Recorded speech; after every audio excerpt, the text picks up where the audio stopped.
ஏற்கனவே வீடு புகுந்து கொள்ளையடித்து கொலையும் செய்த ஆயுள் தண்டனை கைதியான முத்துராஜா தன் கூட்டாளி கன்னியப்பனை பங்கு கேட்டு சிறைச்சாலைக்குள் கொடூரமாக கொலை செய்திருக்கிறான். இது ரேரஸ்ட் ஆஃப் ரேர் கேஸ் என்ற அடிப்படையில் செக்ஷன் 302 படி அவனுக்கு தூக்கு தண்டனை வழங்கி தீர்ப்பளிக்கிறேன்.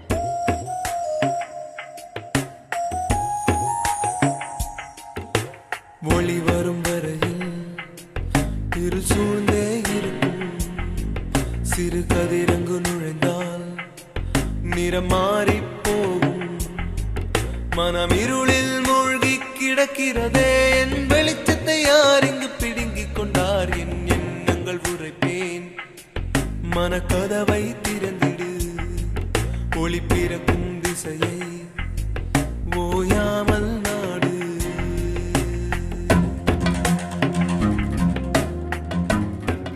வயிற்று பசின்னு தானே அழுத. அதுக்கு ஒழுக்கத்தை அடமானம் வச்சு மரியாதை கட்டி நிக்க வச்சுட்டேயா? ஏயா இந்த புள்ள இனிமே எப்படி தலை வரும்?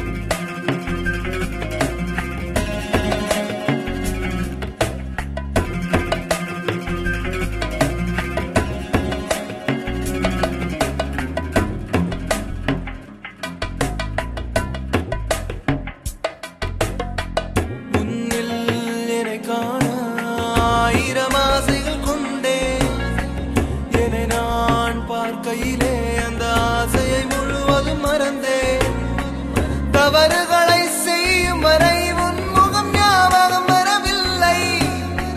சிறைவாசம் செய்து விட்டேன். உன்னை காண்பதற்கே வழி இல்லை.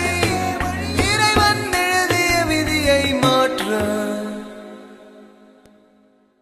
முயன்றிடும் மகனே, என நீ தொடராதே. ஒளி நுழையும் வரை இருள் நீங்காதே.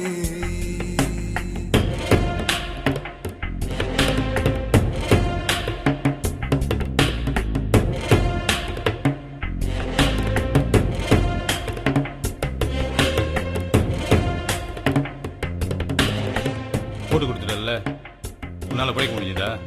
2 பேரும் உள்ள தானே இருக்கோம். இதோட முடிஞ்சிச்சுன்னு நினைக்காத. உனக்கு ஒரு பையன் இருக்கான்ல, அவனை உள்ள வர வைக்கல நான் இல்லடா.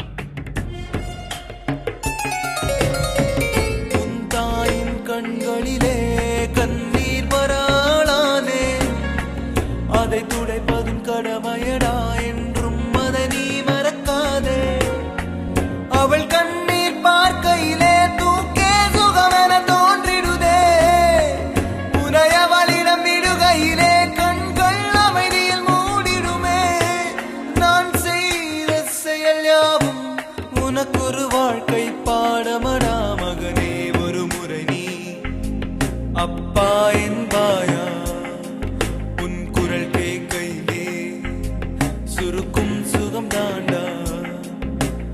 இருகும் கற்றின் வலியை விட உனை பிரியும் வலி இங்கு அதிகமடா. காற்றில் கரைந்திட்ட பூவாசம் பிரித்தெடுப்பது மிகவும் கடினமடா. மகனே, ஒரு முறை நீ அப்பா என்பாயா? உன் குரல் கேட்கையிலே சுருக்கும் சுகம் தாண்டா.